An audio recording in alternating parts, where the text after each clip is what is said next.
the record button. I'm going to turn this over to Matt. He's going to talk for a few minutes. So ask questions at any time, and we'll get to them after Matt gives us some education.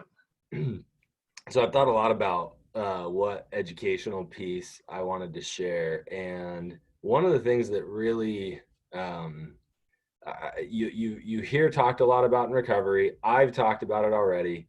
It goes back to the concept is boundaries, but I actually don't want to spend as much time discussing boundaries necessarily. But I think it's a piece that, especially in relationships, that we maybe forget a little bit. And boundaries, I will reiterate this over and over. A lot of times early in recovery, when we start learning about boundaries, we start realizing I can have a voice, I can get my needs met, I can start to figure out how to ask people to show up for me. I can start telling people or letting people know or teaching people how I can or can't show up for them. In fact, this week, we offered for some of our groups to come back face to face. And I actually said to everybody, this is a beautiful opportunity for you to explore your boundaries, right? That you may not be comfortable. If you're not comfortable face to face, did you explore your boundary of being able to ask for a Zoom session into group? If you are face to face, are you making sure people know that you want them to stay at a 6-foot distance? Did you wear a mask? Did you ask if anybody else would be willing to wear a mask, right? So boundaries are happening all the time, all around us. And as we're learning to kind of reintegrate as society, as many states are opening that up, it's a great opportunity for us to exercise boundaries. And what I'm going to push is boundaries are never about manipulation. It's never about getting somebody else to behave the way I want them to behave. It's about me teaching them how I need them to show up for me. So if, for instance, Scott gives me a big hug and I'm like, oh, you're squeezing too tight. Hey, can you not squeeze so tight, right? He's like, sure. And so I have to teach him how I want him to hug me. Now that has nothing to do with him. It has everything to do with me. So that would be a very simple, basic example of a boundary. Now, as I've been thinking, also boundaries are actually very risky. That boundaries are vulnerable. Because if I ask you to show up for me and you can't, or you say that you do, or that you lie to me and say that you are, right? Like I'm taking a risk because I'm giving you an opportunity to connect. I'm giving you an opportunity to get close to me. So that may sound funny. I'm giving you a boundary as an opportunity to get close to me. And lots of people, that actually confuses them. And so a statement I like to share, and I can't remember everything I've said on here. So, but hopefully this is some new information. It's that the healthiest relationships have the most boundaries.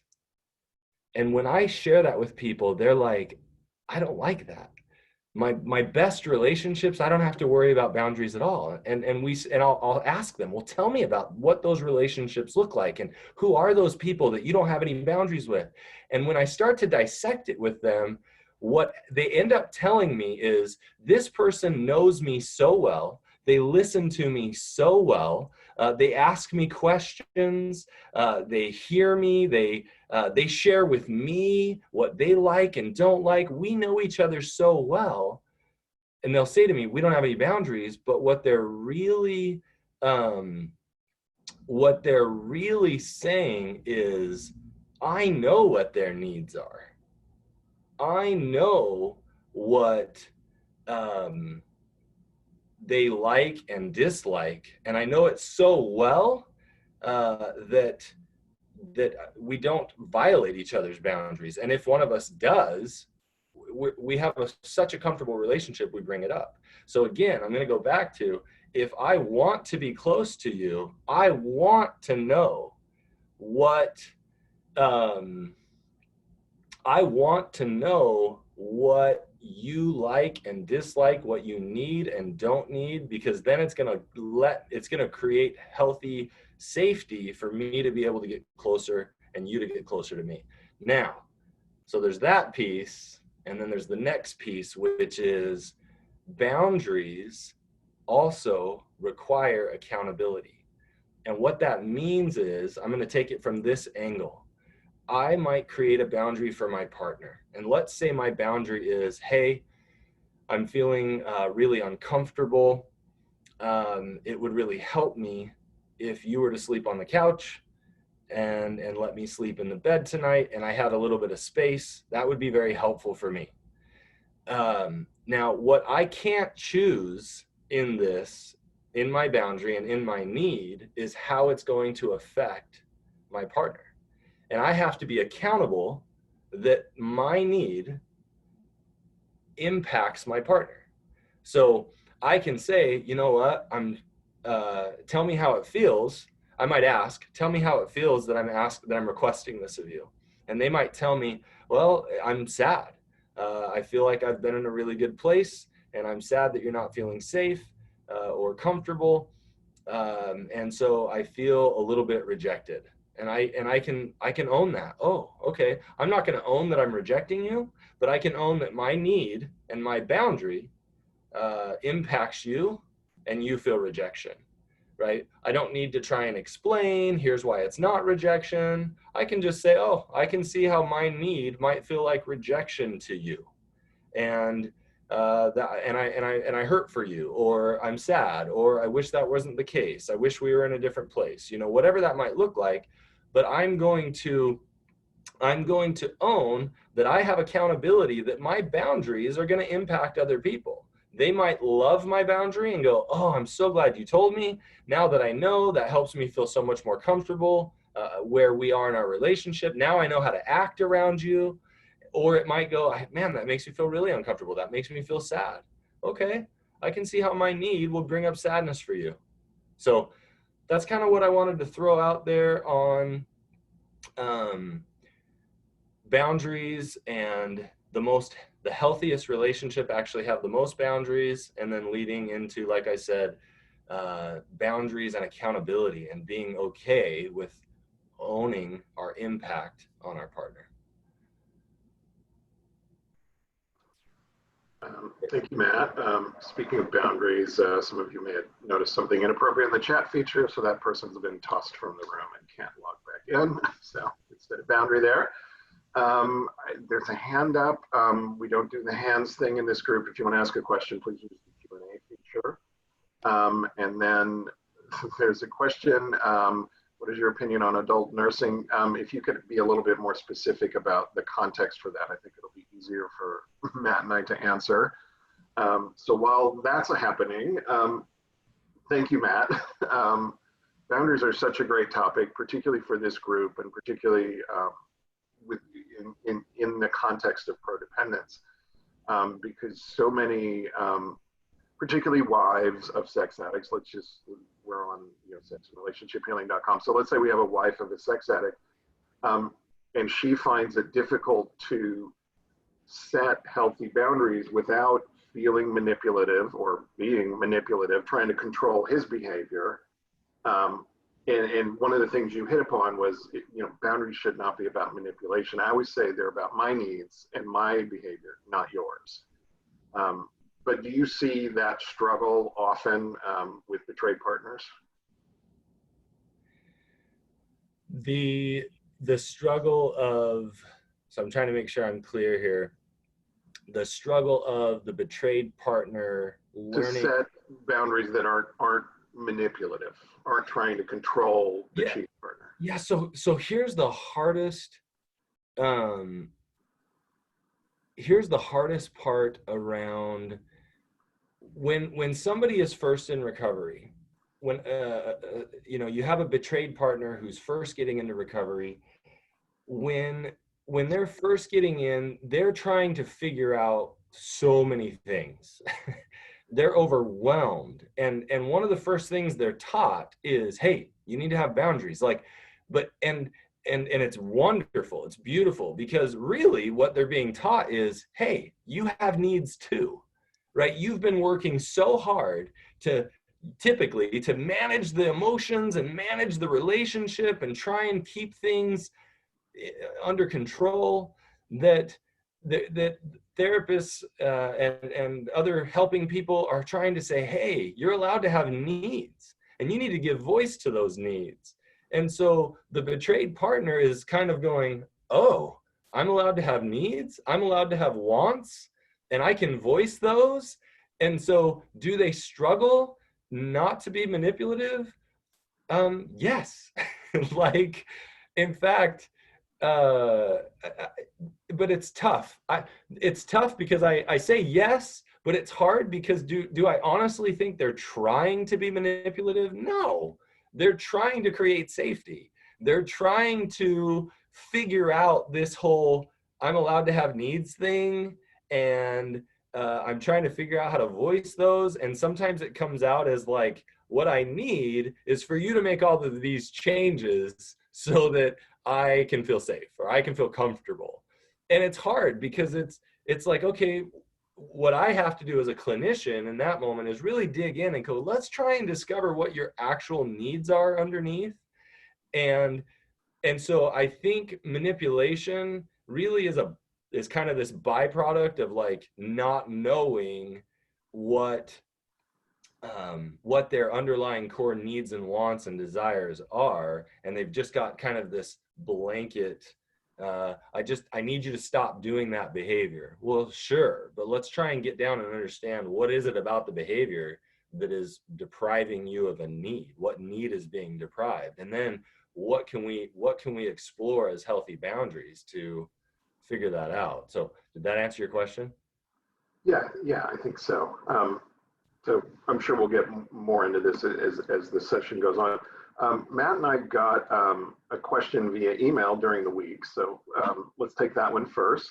So it says, hi Matt, I've watched a lot of your videos at Sex and Relationship Healing. I love seeing them. I'm about 100 days sober post-discovery. My wife and I do not live together as we sort through this and do not have a structured time frame to change that. Our couples therapist says it will depend on where each of us are individually. I see a CSAT once a week, do couples counseling with my wife and our CSAT once a week, and have completely submerged myself in readings and podcasts to get a better handle on my feelings and trauma and addiction. On my 90 days of sobriety, we had a couples appointment, and for the first time, I heard my wife say something positive. She said, I seem to be doing something right. And then she finished that sentence with a question about if the new therapy shine wears off, and I'll just go backwards. Her positive comment made me cry. I was so happy to hear something like that. At our next check-in, I told her that her positive comment had such an impact on me because words of affirmation are my love language, and it is important that I know I'm not hurting her, or that I not only know how I'm hurting her, but how she sees I'm diligently working on being better. My question is, how do I not dwell on that? I write in a recovery journal and present it to her weekly at our weekly addiction check-in, but she doesn't provide feedback, positive or negative, or ask questions. It's sort of demoralizing not to hear anything. And I plan on asking my CSAT for help with this, but I thought I'd ask your thoughts. Thanks for all you do. So I think this is a question about wanting, needing, desiring positive feedback from the betrayed partner. No, absolutely. So, there's several things going on in here. In fact, I wanted to, what the partner actually said was, I seem to be doing everything right.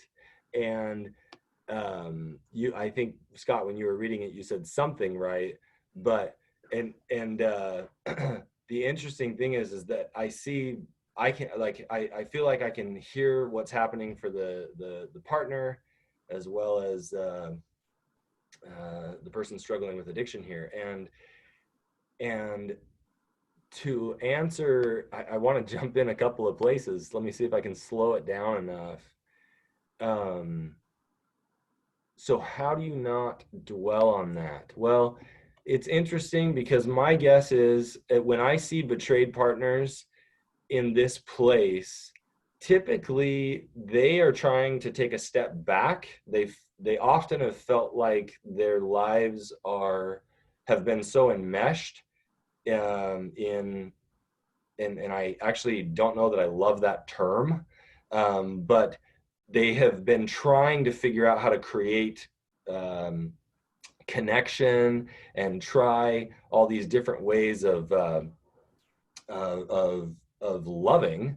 And now they're realizing, wow, this is what maybe has caused the disconnection in our relationship, or the inability for my partner to be able to connect. And so they'll take a step back, often going, what are you going to do?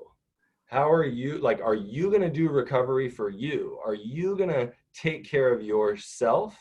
And I've found that they typically want to give all sorts of feedback, want to give all sorts of thoughts, and they want to tell you things that sometimes maybe even could be perceived as controlling, when in reality they're trying to teach you boundaries. And so notice that you might want to ask your partner in this situation, are you trying to stay out of my recovery work for your own well-being, or are you trying to see maybe how am I going to do this for you? And so I consider, watch what your wife is doing there, and ask yourself, is she not giving me feedback because she's giving me the room to make of my recovery what I will? As far as you loving that feedback, well, sure.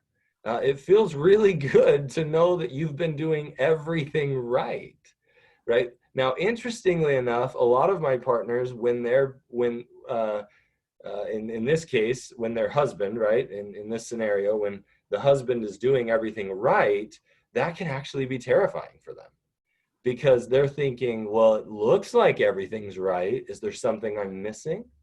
Right? So a lot of times their hesitation to jump in is, in fact, their fear that maybe they're missing something, maybe they're being duped, right? And so they're pulling back and keeping hesitant just to create space, because they're trying to figure out what is reality here. So there's that. The other thing is, you say you write in your recovery journal, you present it to her weekly. Now, I'm curious if that's under the direction of your therapist, or if that's just something you want to do, or if she actually really appreciates that.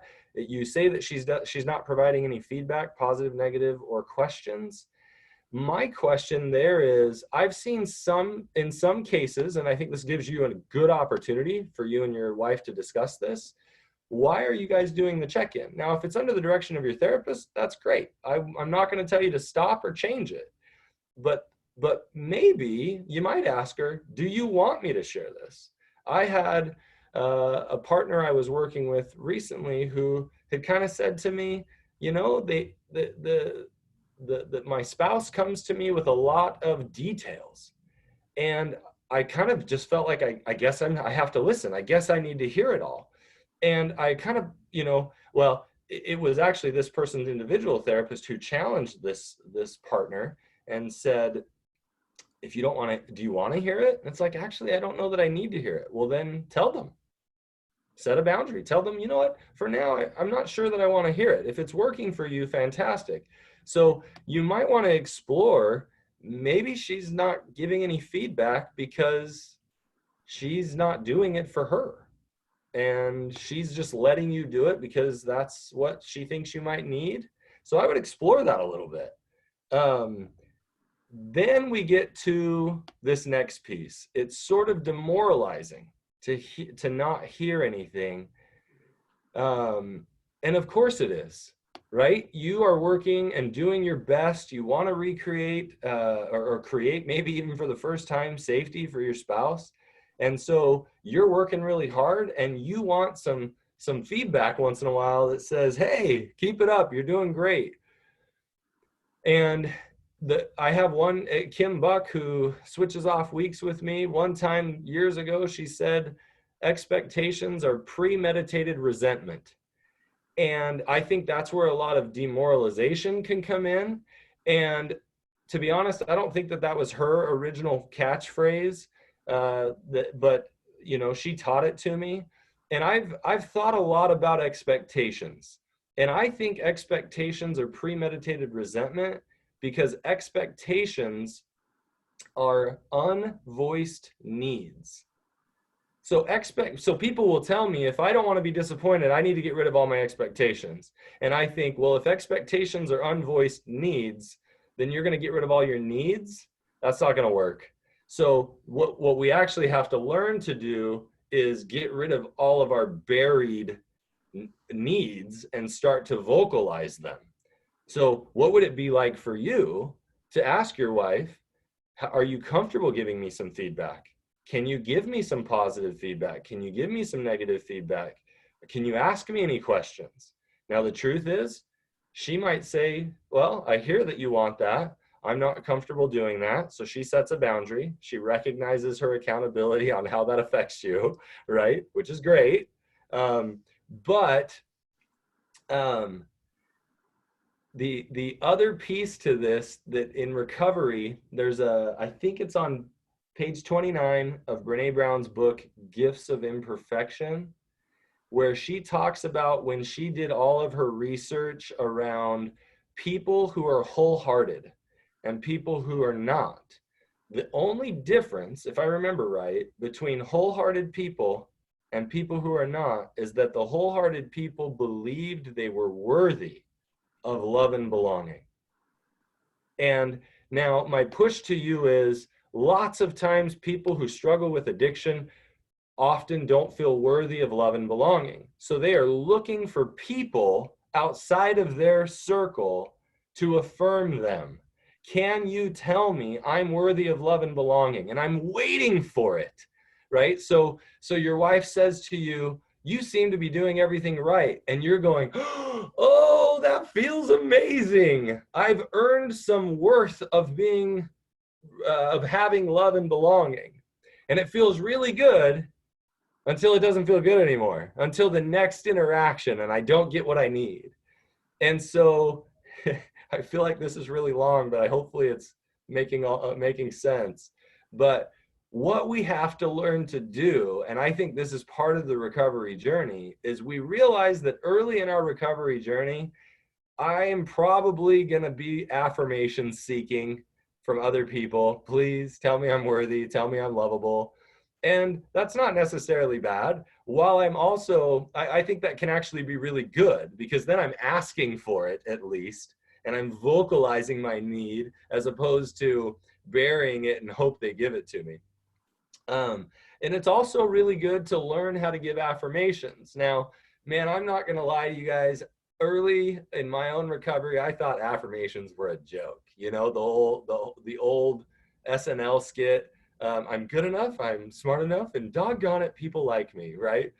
And it's because I didn't actually understand how the best way to do affirmations or to work with affirmations. And one of the things I've learned with affirmations, Scott, I'm all over the place. One of the ways to work with affirmations is to actually realize what's the wound. And so if I realize, man, I'm struggling to feel like I'm masculine enough, right? Then the affirmation needs to be around my masculinity. I need to basically affirm to myself, you know what? I am a good man and I belong with other men, right? Like I start to tell myself that. And so my push to you is perhaps you could start figuring out what types of affirmation you're looking for. How can you turn that into affirmations that will actually work for you? And then have a lot of conversations with your wife around these scenarios and how dependent maybe you are on her affirmation and why. But give yourself some grace. It's going to take some time. And as you continue your recovery work, you will recognize you are worthy of love and belonging, but that's a core belief you've been fighting forever. Because Carnes says one of the 4 core beliefs of an addict is I'm bad and unworthy. So that's a core belief you're going to be fighting for a while. All right, Scott, how was that? Great. You covered it. So this was emailed to me and I sent it to Scott, and he's had like all week to come up with his answer. No, like I've seriously thought about this one because like there's so much depth to this one, and I probably didn't even cover everything I've thought about, but there was so much depth to the question and like so many pieces potentially going on between the husband and wife in this situation that like it was really fun to just let that one percolate. Okay, so I this is not the first question in our queue, but I previewed it earlier. I gave the teaser, and I've got to ask it now because I thought I knew every fetish in the book, and this is a new one for me. Okay, what is your opinion on adult nursing? And then I asked for some definition. Adult nursing is any relationship in which an adult woman who is currently lactating is being suckled by her husband or adult partner as part of a continuing relationship. Not sure how I feel about it, wondering your opinion. This is not a prodependence question, it's a sexology question, but let's hear it. Oh boy. So here's the tough part. I'll be honest. I haven't, so I can't say that I've spent a ton of time pondering or creating an opinion on this. Let me try to take it from a different angle, and that is, I mean, as you talked about, Scott, fetish, right? Like the thing about a fetish is that what I typically try to do is figure out, I try to work with a client to understand where that comes from, maybe how it was developed, what emotional ties there might be to it. And if it has any ties to trauma or potentially some other area that maybe needs some healing, that we focus on figuring out some of the healing around that area. And I honestly believe this applies to any fetish. And then once we have explored that, if we can determine that, and we feel comfortable with the fetish being something that can be separated from maybe a wound, and that this is more of what's considered like healthy kink, then, and I hate to even say it, healthy kink, right? But there are sometimes there's behaviors that are unhealthy and don't aid us in our healing, or maybe keep us regressed, if you will. And so then it's, well, if I have a consenting partner and I'm very open about what's going on for me and I'm asking for it, right? Like, and I start to engage the rules of healthy sexual behavior, then sure, why not? Right? Like, I hope that makes sense. Yeah, like, it does. You know, Dr. Rob he defines kink as something that spices up your sex life. You can take it or leave it, but it's fun when it's there. Fetish is something that kind of takes over your sex life. Yes, thank you. So this could be a kink or a fetish. It could come from trauma. It could come from 100 different places. Our arousal templates are so weird, and they develop early. And one of the things that researchers are finding is we can add to an arousal template, but we can't subtract. Correct. So if it's a turn on now, it's going to be a turn on forever. Now what happens? You don't have to act on it. Right. Just because it's a turn on doesn't mean we need to act on it. Right. And that's important. I think sometimes we get this idea, because I feel it sexually, I have to act on it. Well, people get in a lot of trouble for that. So the reality of it is you have to kind of spend time with your individual therapist to figure out, is there any, is this a fetish? Is it taking over my life? Is there any wounding here? Is there anything I need to resolve? And then do I have an engaging partner who's willing to have a healthy sexual relationship with this? And if I don't, well, then I might need to grieve that this is part that I can't have this in a healthy sexual way, because unfortunately, if we push our partner, we pressure our partner to engage sexually in something that to us, uh, according to Dr. Rob's definition, would be a kink, which would be healthy, then then we might have to grieve that we can't have that as part of our sexual palette template with our, we recognize that it's there, we recognize that it's to turn on, and unfortunately we The, can't enjoy it. the example that we see a lot is usually a man who's married to a woman, but also has an attraction to men. And he's in a committed monogamous relationship with his wife. And he Okay. has to grieve the fact that to be committed and monogamous to his wife, he can't indulge this other part of his sexual palette, Arousal template. basically. Yeah, and Yep. it's really common. But I think, I mean, when you ask what's my opinion on it, I mean, that would be, I mean, that's as far as I think I could go. If I was working with an individual client, I would ask, like, if they were at a place in their recovery where it was appropriate, I would dive in and start to explore and figure out what kind of where that's arisen. I would try to figure out, is this compulsive? Is it taking over your life? Or is this something that can be engaged in? Yeah. Okay, so next question. Can you please talk a little about what it's like for partners when the addict will not get help? Talk about it from the prodependence perspective or just a general perspective. Where's the line in between loving someone who is maybe in denial about their addiction and loving someone who won't stop hurting you? How do you navigate this? How do you make decisions? Oh man, like, to be honest with you, like, I can feel the emotion there. This one is one of the hardest ones. Like, as I start to work with, let's say I'm working with a partner who maybe their spouse is working some recovery or kind of doing some token visits with a therapist, or they're not doing any at all, right? Oftentimes what I have to do with the partner is explore, again, we're kind of going back to that grief principle. One, can I be in a relationship like this? Right? I kind of have to first off go, can I continue in a relationship like this? And it might be really easy to judge and go, heck no, I'm out. Well, everybody's different for so many different reasons.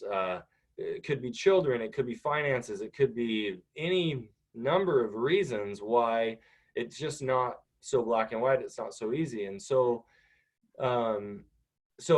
I believe that as a partner, you are totally capable of loving somebody who is in denial. I think it's totally okay, and you're capable of them having an addiction and loving you, and you loving them.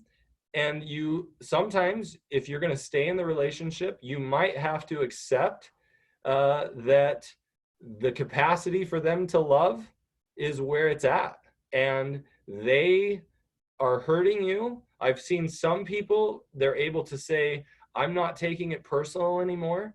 If they act out, and depending on the level of acting out, right, I wouldn't ever encourage, for instance, if there's acting out with other partners and they're not maybe actively, I mean, I would be very careful. I'd be worried about STDs and STIs, right? Like, your safety is paramount there.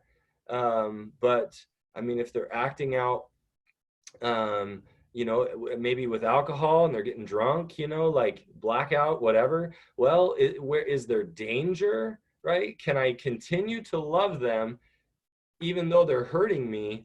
A lot of times that'll shift to, yeah, it hurts me, but what hurts me most is we could have so much more. And so I see them hurting themselves, and I'm just waiting for them to engage with me.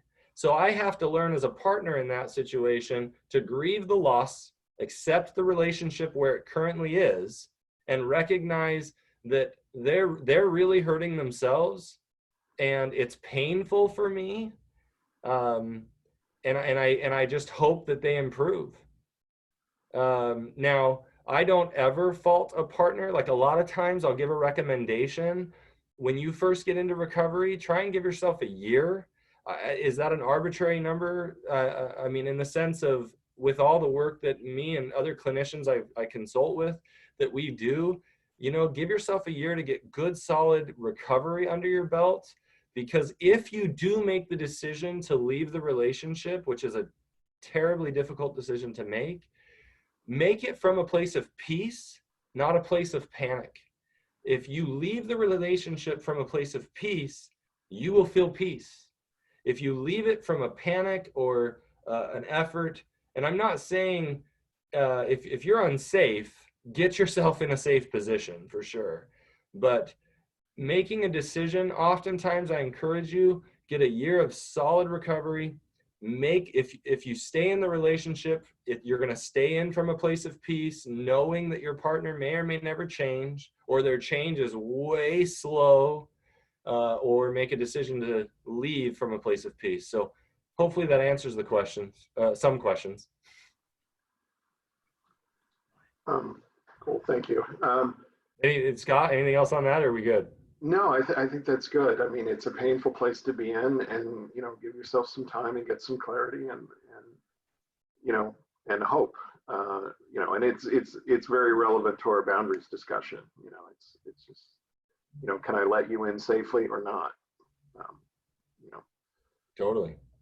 So I just revealed to my pregnant girlfriend that I cheated on her with 30 affair partners. She's struggling to know if any of our relationship was real or was it all a lie. I'm struggling with that too. Any thoughts? Absolutely. I hear this so often. And the tough part is when we have a reality that is our reality, and we find out a bunch of new truth, or rather new lies, it makes it feel like I don't know what to trust. I don't know what to believe. And so there's a couple of things that need to probably happen that I would encourage. You've got to figure out what was real to you, what were lies to you. Now, be very, very careful, because you might say, well, maybe I didn't love her because I was cheating on her with 30 affair partners. Well, here's the hard part. We might use an addiction and it doesn't have anything to do with love. Now, what is probably the truth is I love you, but my capacity to love while I have an addiction might be different than what you believe love is to you, because my ability to attach is fractured because I'm attached to this addiction. And so I need to learn to detach from the addiction and embrace our attachment as a couple fully. So I think she needs to probably come to grips with what was a lie. I mean, lots of times it's, well, when we went on that vacation and we were on the beach and really just had such a fun day talking and walking and, you know, drinking or, you know, having fun with our friends, like, was that a lie? And it's like, no, those feelings were genuine. Though that was a bonding moment for me, you know, but I would validate her. I can see why that would feel like a lie. I could see, because yes, again, if a proper and healthy disclosure has been done, she will know that on that trip, you acted out with somebody else. Now, it doesn't mean that that day wasn't a really good day with her, but you used your addiction in a totally unhealthy way. So you've got to start to separate and figure out what is truth and what is, what's your addiction, which is obviously covered up in lies. Scott, anything there? Yeah, I think I want to talk a little bit about, you know, I had lots of stuff that should be my rock bottom, but when I really think about the worst moment of my addiction, it is Christmas Eve at my sister's house. She just had a new baby. My parents had flown across the country. My sister and her then husband were there with the new baby. I drove down. We went to church. We went back to their house. And all I wanted to do was leave. And, I lived an hour away. Instead of spending the night there, I said, you know what, I'm going to go sleep in my own bed if that's all right. So I got in the car and drove back to LA where I was living at the time and got high and cruised for sex all night. And about 7 in the morning, I splashed some water on my face and drove back to Orange County to my sister's to open gifts and have Christmas breakfast with no sleep. And, for me, it's, I showed up physically, but I wasn't there. Yeah. And it doesn't mean the reason it's the bottom for me, the thing I never want to do again, is because I love those people. Yeah. This is my sister and her child and her ex-husband, who I don't particularly like, but and my parents, and I just wasn't there. Yeah. But it doesn't mean I didn't love them or that I don't love them. It meant that my addiction was my primary relationship at that point. And that may be where you are. You may really care about this person, but your addiction may be your primary relationship.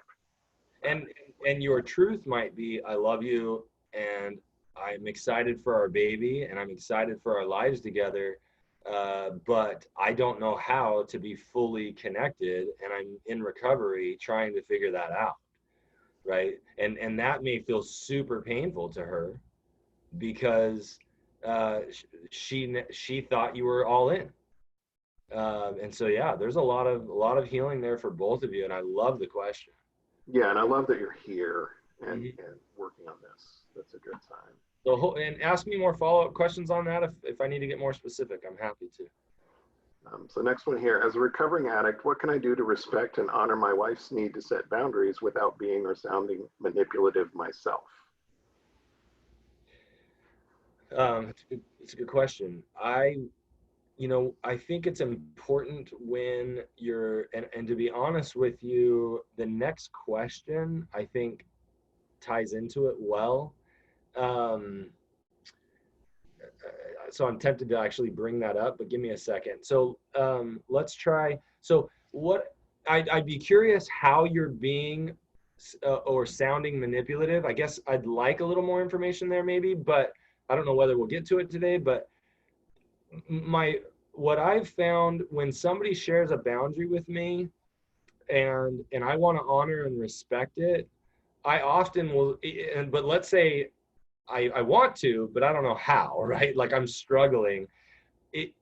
I might say, hey, I see that this is your need and I'll honor it, I'll respect it, but it does hurt. I feel rejected. And I'm going to share that, not because I'm trying to tell you that you should change your boundary, because if you did, that would be super not okay for our relationship, right? But I'm telling you that because I just want to honor how I'm feeling. So if I say, well, I think it's rude that you're doing that, and I don't think you realize how much you're hurting me and how much you're rejecting me, right? That sounds pretty manipulative. But if instead I say, okay, I hear you have a boundary and it's painful that is the need that you have, and I'm going to go and or if you're open for it, I can talk a little bit about my rejection, or I'm going to go call a buddy and work through some of my feelings of rejection right now, right? I'm not telling my partner one way or another, I now feel rejected and it's your responsibility to take care of it. Does that make sense? I'm just honoring that, hey, here's how your boundary affects me, and so I want you to be aware, and I'm telling you because that's important. Now, which takes us to the next question here, which is kind of the flip side. Go ahead. My husband is a porn addict, so one of my boundaries is if he looks at porn or porn light, which I often jokingly refer to as not porn, but still porn, I will have to pull away physically and emotionally to feel safe. But my husband tells me he feels resentment every day because of this boundary. He says my boundaries have ruined his sex drive. Okay, so going back to the last question, right? Like the interesting thing, so two things I'm going to point out here. I want everybody to be aware, if you set a boundary, so let's say I tell in this case, let's say I tell my husband, if you look at porn, I need to pull away physically and emotionally to feel safe, right? Now, let's say one time it happens and I think, wow, I don't actually need to pull away physically. I would actually really appreciate a hug from him, or I want to hug him and tell him I love him. I don't know, right? Like, you have the right for your need to change, right? I'm not saying in this question it should change. I just like to throw it out there. Sometimes we create a boundary and we think, I said that was my boundary and I have to stick to it. It's like, no, if your need shifts for whatever reason, maybe because your recovery has shifted, then let your need shift. Now, in this case, there's a couple of things that stand out to me when I hear this statement. He tells me he feels resentment every day. Hey, husband, good job telling her what you feel. Good job. That's awesome. Because you don't want to hold that in, right? Now, if you were saying, I'm sensing a but. oh, there's a but, right? Because usually in this situation, you're trying to have a voice and you're struggling to know how to do it, right? If you were to dive down and try and get a little bit more vulnerable, right? The way it's written, now, again, this could be written by the person who wrote it. This could be direct quotes. I don't know how to interpret it, but the way it's written is, I feel resentment every day because of it, and now you've ruined my sex drive, right? There's a lot of, I'm not accountable for my sex drive. I'm not accountable for my resentment. This is all on you. That feels very manipulative. The piece here that I honor is that he's trying to have a voice, which is really, really hard and scary. And he's young at it. How about that? And so to me, it feels, so the piece there is, it sounds like I would try and get a little deeper. Are you feeling sad? Are you feeling rejected? Are you feeling hurt? Are you feeling lonely? And, hey, why don't you tell me more about how your sex drive is ruined and what losses you've had as a result of a ruined sex drive? Like, and I'm not saying you need to get into this with him. I just trying to add a little perspective on, yeah, I don't love the way that it's being portrayed here. But hopefully you guys continue in recovery and you're able to continue to open that up a little more and get a little more vulnerable. This is one of our regulars, and I know the husband is not really in recovery, so that's kind of, I'm reading it the same way it was written, probably, which is like, I know, and it's hard because I want to answer the question from like as many angles as I can to be yeah, productive. It's just it's a great, it's the situation's rough, and so hang in there, girl. Yeah. So, okay. Can you give a short description / definition of prodependency? Good question. Yeah. So the way I look at it, the way I like to describe it is if you think of it like kind of like a scale, right? And the way that I describe it is that like, imagine that you have, on one end of the spectrum, you have like independence, and that's, I don't need anybody, I don't want anybody, right? I can be happy by myself. And on the other end, you have this, essentially this unhealthy dependence of, I can't survive with, like, I can't be my own person. I need other people to need me or love me, right? And what we try to move into is this position of an affective dependence. And prodependence is really this concept that we're not unhealthy because we love somebody and want to see them active in our lives, connected and attached to us. And I know, Scott, you could probably pull out a definition so fast that's better than this, but like, what we need to realize is that in my attempts to be close to my partner and pull them in, even if my behavior to try and be close to them isn't healthy, I'm a good and healthy and wonderful person for trying to love someone back into connection. And so the whole model around prodependence is we're not broken because we love in a way that maybe is less effective. So Scott, do you want to clean that up? Yeah, I'm going on to the Prodependence website, and I'm going to pull Dr. Rob's definition of it that's on the website.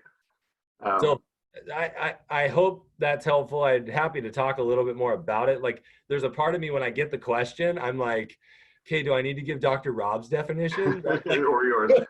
Yeah, but what he says is prodependence is a new concept in addiction healthcare. It's intended to improve the ways we treat loved ones of addicts and other troubled people, offering them more dignity for their suffering than blame for the problem. With its attachment-focused view, prodependence pushes aside the flaws of the trauma-based codependency model, which generally suggests that family members of addicts need to detach with love, and if they don't, neither the family member nor the addict will change or grow. That advice typically leaves loved ones of addicts feeling confused and misunderstood rather than supported and validated.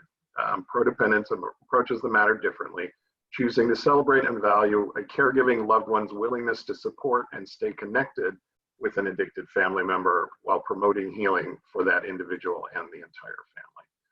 So it's codependency is really blaming and shaming toward family members. It basically says this is your fault, even though codependency is. Yeah, codependency. Whereas prodependency says no, it's not your fault, and kudos to you for staying connected and wanting to love and care for this person and save the relationship. Totally. Now let's figure out how to do it. Yeah. So the definition I like is that even if our behaviors are unhealthy, prodependency is recognizing that it's coming from a loving, attachment-based perspective, and that I'm not somehow a broken person, part of the problem, or that I helped create the problem. Right? I didn't ask for this, but I did ask for love, and I did commit myself to love, and so I'm going to do my best to love in a healthy way and not shame myself if I've made some unhealthy choices along the way. Yeah. I mean, you can't love somebody too much. You just can't. You might do it ineffectively, but you can't do it too much. Should we try and hit all these questions, or should we copy and paste? We're not going to get all of them, so I'll just take the next one here. Yeah, we're running out of time. Sorry, everybody. We got a ton of questions this week. We're not going to get to all of them. My husband is in recovery and has horrible anger issues that involve snapping at our kids, overreacting, etc. Do you have any programs that address anger specifically? We don't at Seeking Integrity. Matt, do you know of good programs for anger issues? Yeah, you know what? Honestly, off the top of my head, I'm not what I push people to do a lot of times is to get in touch. Like, I'll tell people do like meditation, and you can find, even doing like a simple search, meditation for anger, right, can really help somebody kind of tune in and figure out like how to slow down.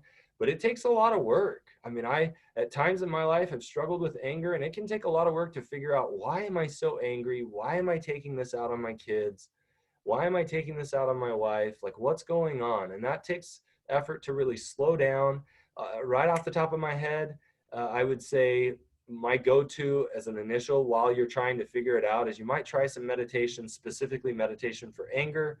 But really, I would seek a therapist's help in trying to figure out how to explore some of that deeper. And generally a good addiction therapist can handle anger issues as part of it. So you said your husband's in recovery. Great place to be. Working the 12 steps works on character defects a lot, steps 4 through 9 especially. So there's a lot that can be done, but it takes time and effort. So next one here. Hey guys, do you have any advice on a spouse who has late working hours? I assume this is somebody who's stuck working at home right now. I like and need to go to bed early, but it's impossible with his work hours, and it irritates me sometimes. That said, he's working hard. It's not like he's having fun or anything, but it costs me my time and space. The question is, am I too prodependent still? And yeah, let's skip that part. But or do you address it if you want, Matt? Yeah, I think it's tough, right? Because you have a hardworking, late working spouse, and you know, you want to go to bed early and it feels good to go to bed at the same time and wake up at the same time. And any time that your sleep rhythms are off, like that's going to create difficulty connecting in the relationship, because times where you would normally be awake and you might be able to send each other a quick text here and there, like you're missing a lot of connection time. And it sounds like you're also almost like maybe worried or concerned, or maybe not sleeping well because he is coming in and out when you're sleeping, right? Like, so I would spend a bit of time really talking about maybe things you could do to like to help each other on nights where there's working, or obviously explore the possibility of changing shifts. That's not easy, or sometimes impossible. But I would spend a bit of time just talking to each other about some of those fears and concerns. Sometimes he might get really defensive and be frustrated, like, I'm working hard and how come you're giving me a hard time about this? And so then he's not very empathetic. And that's really hard, because you're trying to tell him, I want to be close to you, I want to be connected, I want a good night's sleep, and he's not being very empathetic, right? So yeah, I can't, I honestly don't think you're too prodependent, right? You love him and you want a healthy relationship. So now could you work on maybe the way that you guys are discussing the situation? Maybe. I guess I don't have enough data on what that interaction is looking like between the two of you. So hopefully that helps a little bit. Yeah, keeping different hours can be really difficult for a relationship. I mean, one of the things that a good dating type of book will tell you to ask somebody is, when are you asleep and when are you awake? Because, you know, if you're a night owl and he's not, or vice versa, you know, and you try to live together, it's going to cause some issues. I grew up with, you know, early to bed, early to rise father, late to bed, late to rise mother. And, you know, it was annoying to both of them. I mean, we had a big enough house that, you know, she wasn't keeping him awake, but he woke her up every morning, because you know, because they did sleep in the same room when they were, you know, for the 4 hours a night when they were sleeping at the same time. And you know, it was always a bone of contention. They've gotten older now; they're both early to bed, early to rise, but things change. To add to that, this hour went super fast. So somebody asked in the chat, and there are more questions there. Somebody If you asked, want to take one, go for it. Yeah. well, it says, is it possible to email the questions during the week? I mean, to be honest, yeah, absolutely.